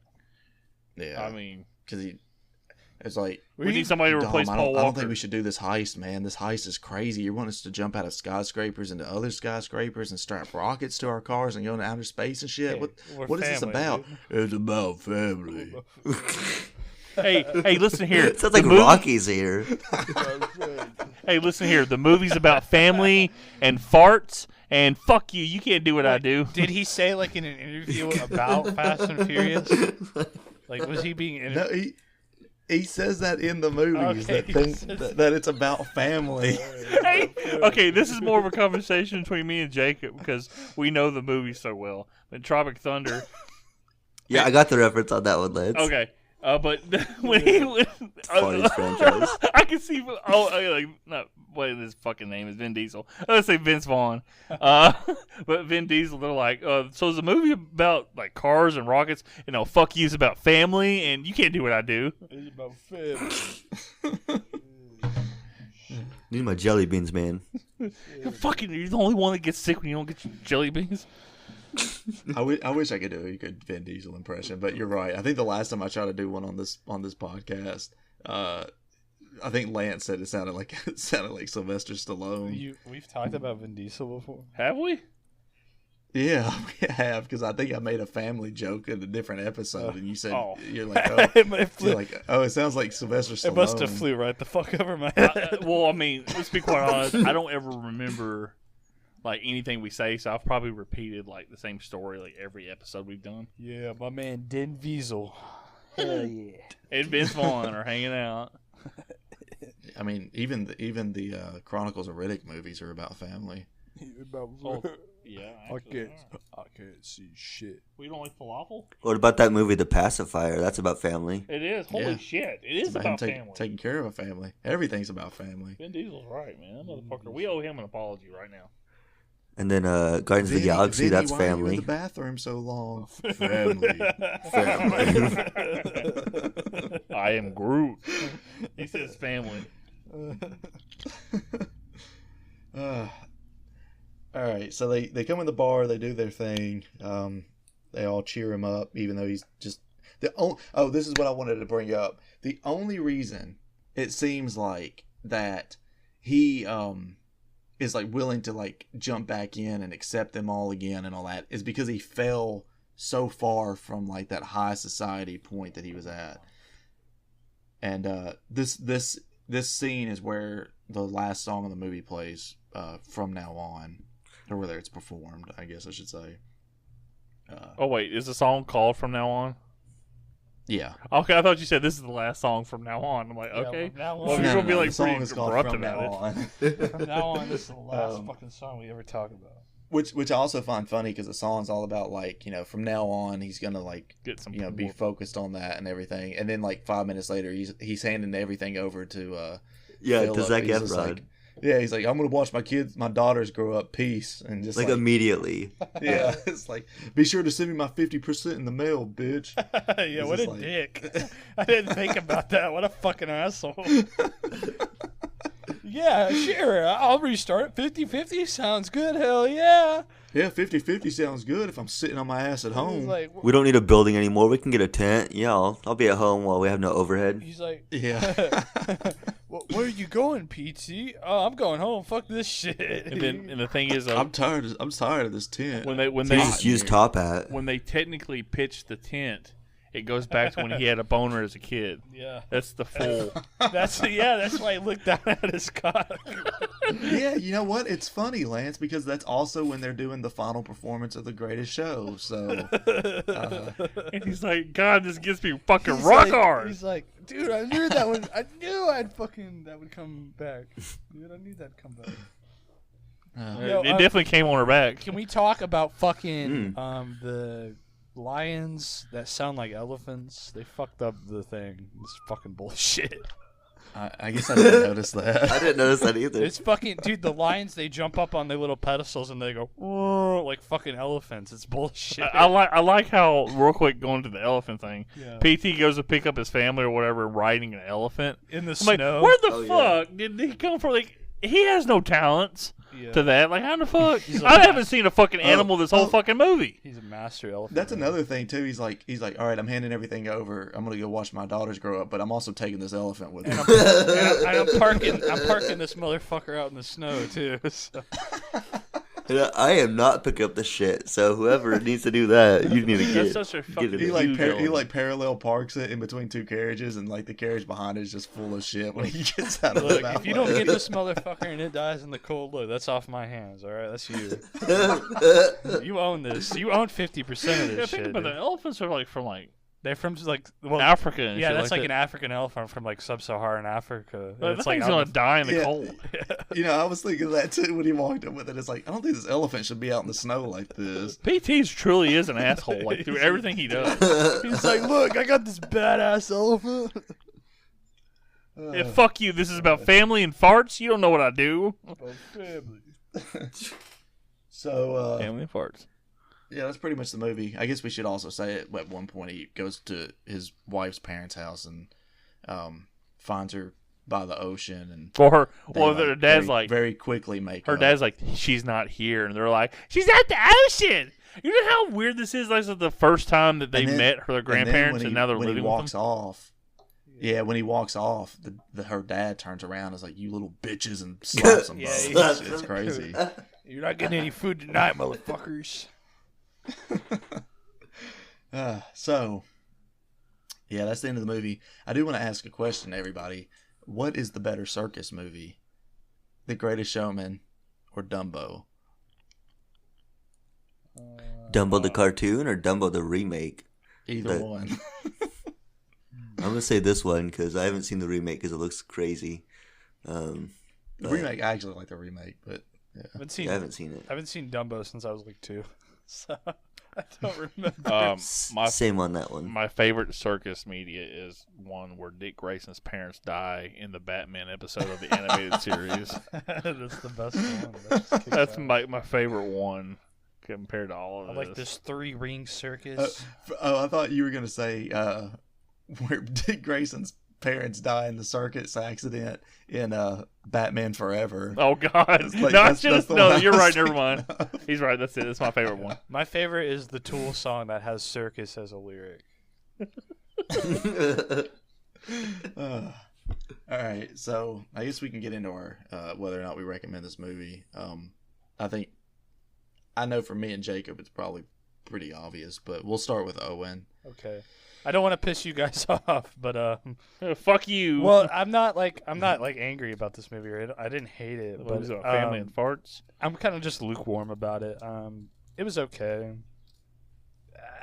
I don't know. It's If you don't recommend it, you don't recommend it. Yeah, I mean, you don't have to worry about hurting my feelings. I mean, We've already I'm not gonna be established offended last like you episode. did in the Yeah. Blue Velvet Yeah, you episode. guys are- We established the last episode that Cody's much more emotionally secure with his movie choices than you are. Yeah, we have established that. That is on the docket. Man, I can't wait to hear that episode. Owen has like a little breakdown. He goes, "All right, no, fuck these guys." He's like, from now on, I'm just gonna sandbag your movies like you did to me. And Lance is like, we didn't sandbag your movie. That was pretty funny. I'm like, that was only one episode I've done that to, and I sandbagged my own episode with Twilight. Oh yeah. But I mean, So do you recommend it or not? Owen? if you are a fan of musicals, I'm sure you will get something out of this. But the music just really wasn't my taste, and I found the plot to be somewhat predictable and kind of just generic, inspiring, kind of like a Disney movie, basically. So I guess if you typically find yourself agreeing with me, then I wouldn't recommend it. But yeah, if you like musicals, I'm sure you'll find something out of it. Oh, one thing before Lance goes with his, I forgot to mention because we skipped over it. Philip and Anne do end up together in the movie, of course. But the last thing I think I mentioned was the whole like rewrite the stars scene where she ends up walking away from him and everything. But they do end up together, but I can't remember the exact moment. After he's laying around in the hospital, she's like comes up to him and she talks the words from Rewrite the Stars to him. Oh yeah, that's right. Yeah. And then they're like making out, and the doctor's looking like, "Oh, what's going on over there?" And he like reaches into his pants. Yeah, he's like, "Oh shit, I got a huge ass boner." This movie, That song this you movie's sang. about family and fucking and It's fuck about- you. This movie is about pitching a tent. It truly is. All right, so Lance, would you recommend this movie? Well, I'm not emotionally insecure about my movies like Owen, so I'm not gonna shit on. I'm just kidding. I think this is a good one-watch movie, and then the person can decide. So I recommend people to watch it at least once. It's not my type of movie, like, at all, and it's not my music. I listen to prog metal, and no, it's not. I'm not a big like Disney fan. There'll be some Disney movies I like Bambi and stuff like that. But I'm not a musical person, and this is very much like a Disney musical movie. Yeah, I think me and Lance are just very much out of our elements. Yeah, it's very much Alan Ellis. So I'll just say it's a good one-watch movie, and then if you like it after that, you can take off with it. If you don't, at least you gave it a shot. It's not a bad movie, and it's only an hour 45, so it's not like offensively long. So It's not like Blue Velvet was. So I'm just kidding, Owen. But yeah, so I say I definitely recommend it for one watch, just to see if you like it, and you take it on your own. So What about you, Jacob? I say you watch this movie or you die. That's what I say. we're all gonna cut your throats. Definitely. Yeah, we're gonna find you and we will hunt you down. We'll make you fucking You donate. can run and tell that. We'll make you donate to our fucking Patreon. Okay? But I definitely recommend it to anyone who wants to watch a movie and look at Zendaya, and also maybe Hugh Jackman if you want to. Hey. That's the But most- not Zac Efron. That's right? really fuck him. honestly, that's the best part of the movie. Besides the bearded lady, is also a contender for. She has some big old titties. Yeah, she had some real suckable ones, pal. Oh God. I say, God damn. Bearded lady looks like a bearded I want- fucking cow. I want her You know what to I'm fucking scratch my head with her beard while I'm sucking Ow. on them ditties. Woo! saying? Mama had a chicken. Mama had a cow. Dad was proud. He didn't care how. He didn't know how. Oh, okay, whatever. Cow. Chicken? What is happening? It's falling apart, Jacob. It always does. Oh. We start talking about Alright. fucking classic cartoons. It's not a classic cartoon. Old school, I guess. He goes classic cartoon on his fucking cow and chicken. It's like been like classic. fucking 30 years I messed up. It has, but It's 30 years. It's been like 20, not 30. I was like, that was before I was born. I'm like, no, it's around the time you were born. It's fun. It's funny. No, I guess it was around the time he was born. That was like the last like wave of Cartoon Network like cartoons before they just got like ridiculously stupid. Although Cow and Chicken, no one would blame anybody. Now, for there were saying ones it's after also that ridiculous. that were still good. there was a hidden gem show called Aqua Teen Hunger Force. That's a part of Oh, adult. great movie. Great movie. Great TV show. Great movie. I meant like I meant like kids cartoons. Well, Aqua Teen's a kid cartoon. You didn't like Tario Yeah. loves Aqua Teen. Hell yeah. Like the wave of like Cow and Chicken, Johnny Bravo, Courage the Cowardly Dog, my all-time favorite cartoon. There's a line from Johnny Bravo I use where Oh. he goes, "My mama warned me about girls like you. I was hoping she was right." I say that to my girlfriend all the time, and she's like, "Shut up."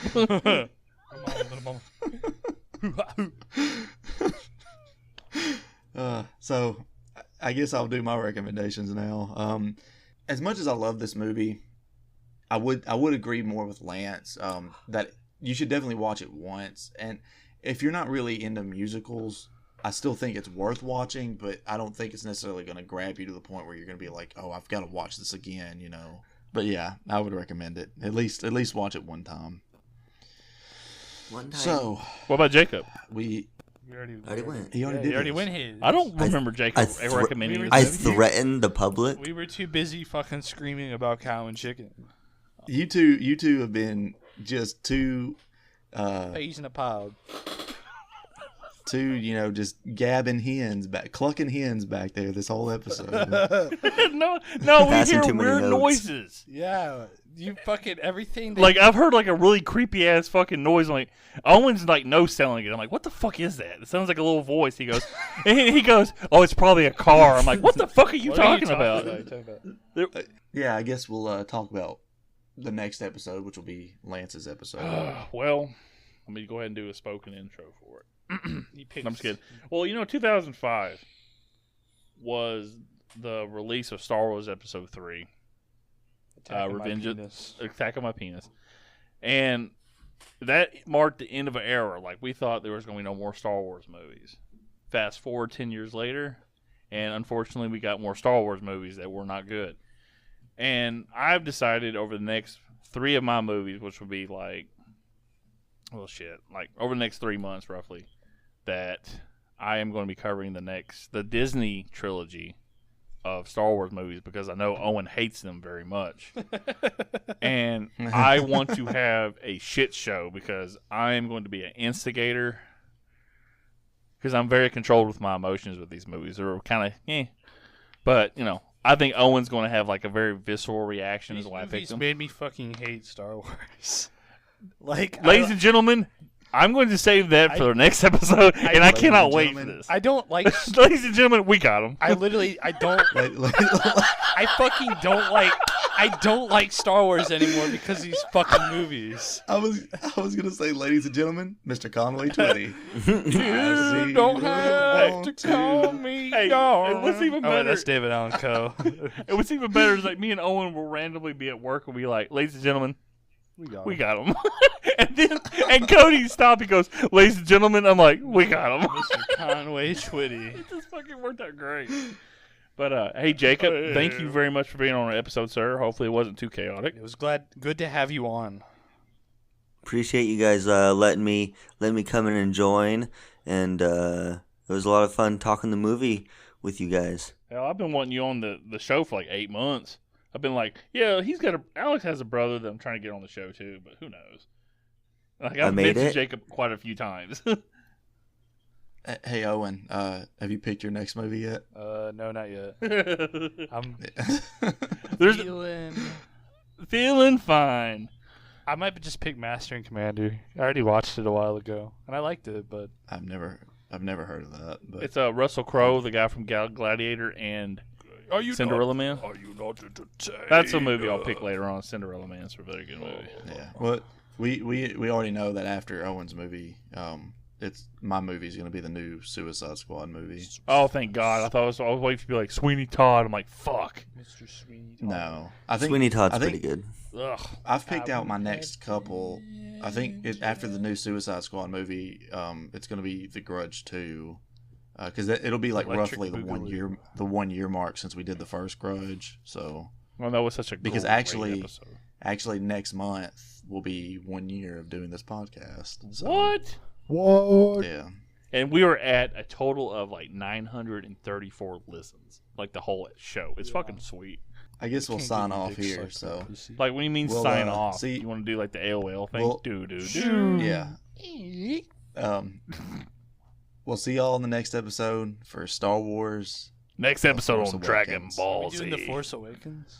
I thought we were doing the Last Jedi. Yeah. No, the Last Jedi is later on. That's gonna be like the funnest episode. I Fuck think. all these movies. They all suck balls. Well, we already got That's Owen's the place to end recommendation, it. so you know. Jacob, thank you very much for being on the show, sir. Thanks, guys. Make sure your listeners go check out our podcast, All Take 3, a movie treasure hunt. Okay, you well. owe us like $5 for that plug. Yeah. No, I'm just kidding. But real Can't- quick, Can't, before we go, I Jacob. gotta get it when I can get it. Oh, hey Jacob, I forgot that. Literally. Go ahead and say what your like socials are for the show, and you. Oh, my socials? Okay. So you can follow me on Twitter at Mr. Jake Duke. And then you can follow the podcast at All Take 3 Pod on Twitter. And real quick, Jake, just give the little spiel on your podcast. You guys pick a movie theme, and then you guys pick a movie for each one of you, and then the next person picks a theme. Yeah, so that's pretty much it. Basically, we have 3 people on the podcast, myself, my brother Alex, who has been on this podcast, and his wife Kristen. Each person gets a turn picking a theme, and then when we're inside that theme, each person selects a movie within that theme. So, for example, we are currently doing movies with that have a musician in the starring role. We're about to record the Tenacious D and the Pick of Destiny episode. I love that movie. So, that movie kicks ass. yeah, it's a great movie. It's awesome. So, Yeah, it's gonna be fun. But anyway, I guess we'll go ahead. Cody, say goodbye for everybody.